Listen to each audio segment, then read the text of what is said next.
Hello and welcome to the Matt's Movie Reviews podcast. I am your host, Matthew Pejkovic, and this is episode number 649. Releasing April 25 in the US in theaters and on demand is Neighborhood Watch, a crime thriller that stars Jack Quaid as a mentally ill young man who teams up with his retired security guard neighbor, played by Jeffrey Dean Morgan, to find a woman abducted by a mystery man in a white van. A character-driven buddy crime mystery that features excellent performances by its leads and engrossing mystery at the core of its story. Neighborhood Watch features the latest film from Duncan Skiles. I'm glad to say he joins me now on the podcast. Duncan, how are you? I'm doing great. Thanks for having me. Absolutely, Duncan. And I got to say, I absolutely love this movie. I think one of the big reasons why I love it is because I'm a big fan, as you can tell by like the Lethal Weapon shirt and maybe other posters behind me. I'm a big fan of kind of like the whole kind of buddy comedy thing, and I think what works really well with this movie is chemistry between these two actors. From what I understand, though, Jack Quaid was kind of like early on cast in this movie, like very early on when he was known as a Nowhere Man back when. How did you hmm come about to have him in the film first? Because he's such a passionate advocate for the fan and such a burgeoning actor. It's a great get to have an actor like him in any movie, let alone your one. True. I feel very lucky to have both him and Jeff and Mullen. And Jack was a fan of the Clovage Killer, my last movie. And we tried to put together Nowhere Men for a while without any success because we changed, well, not because, but we had changed the role of Simon to a woman, thinking that we would have better odds getting financed, and that wasn't really working. So when we changed it back to Simon, Jack naturally came up for me because I knew that he liked Clofitch and we wanted to work together. So I just sent him the script and he dug it. I didn't know that. I mean, I knew he was shooting Companion, and he maybe had mentioned Novocaine. I didn't know that this was going to come at like the in the middle of like a huge moment for him. So Hmm. that's cool. Bit of a like a Jack Quaid kind of like a mini tidal wave happening in cinemas and such. It's really cool to see though because he's such a talented actor. And from what I Yeah, super realize, talented, great guy. and from what I've read is that he's pretty much the one that brought Jeffrey on board, right? Because they were doing some work together in The Boys, and he pretty much texted him afterwards, said, "Hey, I want to do something with you. Here's a script," and that's pretty much how Jeffrey came on board. Is that pretty accurate? That sounds right. There was talk of Jeffrey Dean from, it was suggested by Chris Ballant, one of the producers. And I think it just, there was a certain synchronicity that happened around that time because they had worked together, because Jack liked my last movie, that really helped get Jeff on board as well. And then Jeff and I connected on Zoom and had a great conversation. And so the good luck continued with casting. When it comes to these two characters, something I wrote in my notes, it's really interesting in that you have one character trying to find his place in Simon, but then you have another character in Ed who's kind of lost his place. They're kind of like wandering around trying to find something, and interestingly enough, they kind of find each other. So in a kind of way, it's kind of like, almost kind of like a bromance in a certain way in this movie, isn't it? Um, it's always kind of like when you have a script like that and you have a dynamic like that between the characters, how important is it to get those two characters right in casting for chemistry? Because I know casting is everything, but I think anything, especially like a buddy, like oh, no, I don't want to say buddy as into limit the stakes in the movie whatsoever, but just having these two guys together in a movie and be able to mesh the way that they do and their different styles and the different kind of personalities, I think it's a really cool way to get a movie going. So how important is chemistry in regards to something a movie like this? Chemistry is super important. And again, I think we got lucky because we didn't have a chance to do a screen test and we didn't have any time for rehearsal. But they just had a natural chemistry when they came together. It helped that they knew each other from the boys. And having talked to them separately, I felt like they both had an understanding of the characters and a strong curiosity about the characters. And we just got lucky, you know? Uh, I guess I could intuitively sense what their vibe was going to be like, but you never know. It was just one of those things that was like it happily fell into place. Like a lot of things on the movie, we had so little time, and it was really putting a lot, having just like faith that things were going to work out. And for me, I know that these guys are individually both super talented and they've got the experience, so that takes care of a lot of it. I want to cast the right people and let them do their thing.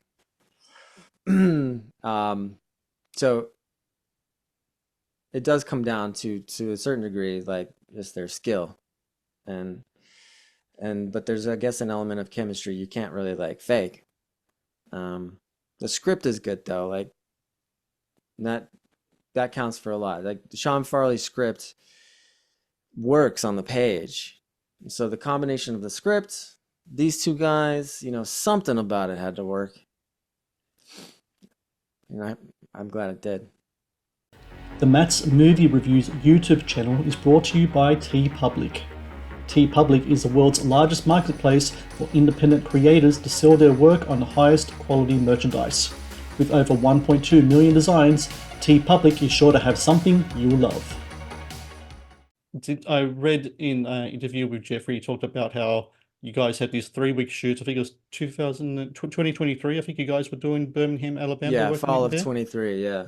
And he said it was a crash course in brotherhood, which I thought was a really kind of interesting kind of a way to put it together. I imagine that brotherhood Mm. though also has to go with everyone behind the scenes as well. I mean, it's one thing to have chemistry between the actors in front of each other, but when you have such an intimate set 3 week shoot, putting this movie together, that crash course in brotherhood is an interesting kind of little kind of like almost like a science experiment. We have so many people together with the one goal, and you want to make sure you can get everyone on the same page. I'm sure that chemistry kind of helps not only with them two at the front of the scenes, but clearly the chemistry between you and your actors and everyone else as well. I think it's almost kind of like a team sport in a while. Everyone plays their role and is going for that championship.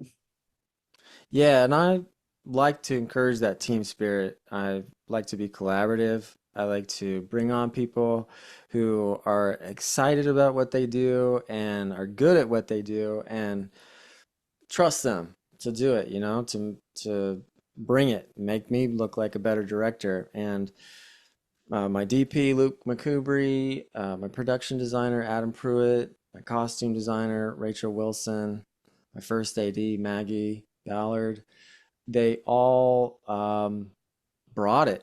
And it really was, down to the last crew member, a communal feeling. All movies are like a boot camp. It's like it's an intense situation, and when you go Mm. through that with other people, you feel close to them. And this one, I think we all just developed a love for the characters. By the end of it, as short as it was, we just felt like Ed and Simon were real people, and I think that the crew was like excited about what they were making. They were excited to see it. They're going to get a chance to see it on the big screen in Birmingham on opening night, thanks to RLJE setting that up. And yeah, it was good. It was a great team. Couldn't have been done without people just like working their butts off. I'm really thankful for it. Speaking of Birmingham, Alabama, I've been doing these interviews for a while, watching these films for a while. That isn't a location that comes up often when Hmm. doing some of these films. What was it like finding that place to be your kind of like this concrete playground for your actors to play in? Because I think it kind of suits it well because you can use so many different locations from the Hmm. urban stuff. You can go to all these different places, and you got like a suburban aspect to it as well. It's a really kind of cool place to really have a kind of like a murder mystery where these guys can like roam around and walk as well. I think walking's a very kind of vital part. I don't know what it is, but yeah, like, I love a car chase more than anyone else, but I kind of like it when characters kind of walk and talk and like do that kind of thing, especially like in a buddy comedy, we Hmm. could really kind of bring about certain, I don't know, uh, a certain like bring it back to the word chemistry, which is such a vital one here. But yeah, Birmingham, Alabama, how did that kind of come up in this movie? Birmingham was a financial decision on the part of the producer. We were originally going to shoot upstate New York and then moved it to Northwest Arkansas, where I live. And at the last minute, for a number of factors, we had to switch to Birmingham, and I had I was discouraged at that point because I had already done 90% of the location scouting in Mm, Northwest Arkansas, and having to start over was not appealing to me. But I flew down there. I was by myself for almost a week and just walking around, getting a feel for the place. It turned out again to be a serendipitous change because Birmingham is not only full of like very friendly people, great crew, it is a cool place and it has that diversity of environments from the suburban neighborhoods with the craftsman houses that I really love to the kind of like downtown that's empty on a Saturday with mm. historic buildings to the more rundown parts of town and with like vacant buildings and broken glass, and it has a very rich history and an energy to it that I thought fit the film. And my dad always says like they create a strong sense of place with the story, and Birmingham uh, offered that, and I tried to take advantage of it as best I could. I want to talk about Simon, Jack's character in the film. The depiction of his mental illness. There's a lot of interesting things that goes on with his character here. One of the things is the singing, the humming, that he does throughout the film. It's almost like a coping kind of mechanism in there. How did that kind of come about? Is that something in the script? Is that something Jack brings to the fore? How's that part, in particular, with the character of Simon, find its way into the movie? That was in the script, and it is a coping mechanism. It's something to calm him and distract him, and it was a bigger element for him and Ed to connect with in the script. He's was singing a pop song from the '60s that when they're sitting together near the end of the film, it's a quiet moment. Ed asks him to share the song, and Simon finally sings it. And that was like a big bonding moment. We never got the rights to the song. Hmm. And so we had to cut that scene and replace all of Jack's humming throughout the movie with something that was free use. And that was again turned out for the best because the poor Jack, he took singing lessons and he really put a lot of time into preparing for that. He did a great job. But ultimately, I felt like it was like for the best that it was cut because it was maybe like a little bit too sappy. The Matt's Movie Reviews podcast is brought to you by Amazon Prime Video. One of the best on-demand streaming services available, Amazon Prime Video features exclusive Amazon originals as well as popular movies and TV shows. Watch Amazon Prime Video anytime, anywhere. And the other thing that's really interesting in regards to Simon is he's constantly battling his voice in his head. Yeah. Really kind of negative kind of voice, kind of belittling, bringing down. Don't want to say what it is. I don't want to give away too much in regards to that. But when you have an actor who has to kind of like um contend with something kind of like off screen, when you're filming scenes, do you have someone there kind of like saying the lines off screen to him so kind of react to these kind of moments? And if so, is that you doing that? Do you have another actor doing it? How's that kind of work for your movie? It's me. And I just feel like I understand. I can kind of guide their performance through the way that I deliver those lines. Hmm. I can like direct through how I say them. And so yeah, I was voicing creepy, abusive old men at several moments in the shoot. Another thing I want to talk about was the character of Ed. He's a guy with some interesting kind of things going on with himself. One of them I really dug is the limp. He has a limp throughout the movie. Um, is that something that is Jeffrey the kind of character actor that kind of brings? He's like, look, I got this history. This guy had a limp when he chased down a perp on his campus, and he twisted it. He never got back. This is why he retired. Is that kind of like something that was he brought to like the background of that character? I'd have to confirm this with Jeff. These are great questions, but I'm pretty sure that was real Hmm. because we put him in these cowboy boots that weren't super comfortable. And whenever we couldn't see his feet, he would change into some comfy, like, house slippers. Hmm. Um, that's We put funny. him through the ringer on this one, man. He was not expecting the level of Indy, but he was a trooper. They were both, and Mullen too. They were good troopers. What's something I really take away from this film is that so we're living in this place right now where kind of like the concept of neighborhood watch, which when I was growing up was something that was very real. You keep up for your neighbor. I know what it was like in America and the States. We used to have kind of like a sticker on our door or the side of the door would say this is a Yes. neighborhood watcher or a safe house, what have you. That doesn't really exist anymore. I don't know any place around here that does that anymore. Everyone's kind of like secluded in their own little areas. Um, so people like a Simon could easily fall through the cracks and not have someone help him out. And at first, you know, the character of Ed isn't very helpful. He's very cynical in the way he wanted to approach Simon. But at the end, you got these people who live right next door to each other, but who are worlds apart, um, come together for a common bond.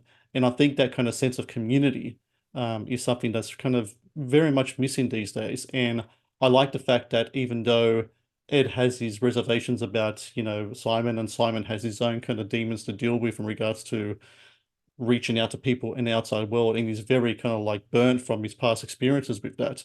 That they can come together with that just by spending time with each other. I think that's something essential that people don't have anymore. Yeah. And I think it taps into my own need to be close to my neighbors. I guess that's something I was attracted to in the script. I've always been close to my neighbors and not shy about introducing myself and bringing them a gift when we first meet. And I think it is really valuable to be connected to one's community. Hmm. And the movie for me was about sort of the power of relationships and of human connection and of being uh, attentive and curious and present with the people around you. Um, just to end this conversation, I want to ask you, when it comes to buddy films, whether they be crime capers or what have you, like I consider like Seven a buddy cop movie. People don't consider that, but when you think about it, you got a grizzled veteran Mm. and a rookie. It's Oh yeah, essentially that kind totally. of thing. What Yeah. films do you draw from when putting together a movie like Neighborhood Watch? Were the films in particular kind of inspired you in a way that you wanted to approach having this kind of mismatched pair come together? Do you have any inspirations in regards to that? Sean Farley, the writer, introduced me to Midnight Run, Hmm. which I had not seen before, and that was De Niro and Charles Grodin coming together, butting heads at first, and then by the end, they are buddies, and it's earned, and it's a fun ride. It kind of is able to pull together fun action with like a really resonant character study, and so that was a big one. Sideways is one of my favorite movies. Alexander Payne, the Miles and Jack in that one. It's just always affected me. And Paper Moon, the Hmm. Bogdanovich movie from the 70s. Such a sweet story. There's something about two characters and two shots in general um, that I've just always loved and responded to. Well, I got to say that I think Neighborhood Watch can easily kind of find its way into best kind of buddy kind of like a crime caper list because I think it's a really great film you've done here. I know it's been a while since Cloverfield Killer came out, and I got to say, Duncan, you've done really great work here. I think it's kudos to yourself and your cast and Sean Farley's script, and for everyone out there listening, Neighborhood Watch, 25th April. It's in select cinemas. It's also on demand, but please, I encourage everyone, if you can watch it in a cinema, do so. We need to support independent films in cinemas. Not everyone is crying out chicken jockey and blowing up the cinema. We can watch really good movies there and have fun with this. So please do watch Neighborhood Watch in cinemas if you can. If you can't, watch it wherever you can, because I think everyone will enjoy it. And I got to say that Duncan Skiles, it's been a pleasure to talk to you today, and congratulations to you. Likewise, thank you, Matthew. I really appreciate your thoughtful questions. Thank you for watching the Matt's Movie Reviews channel. Please subscribe for more reviews, podcast interviews, and exclusive content.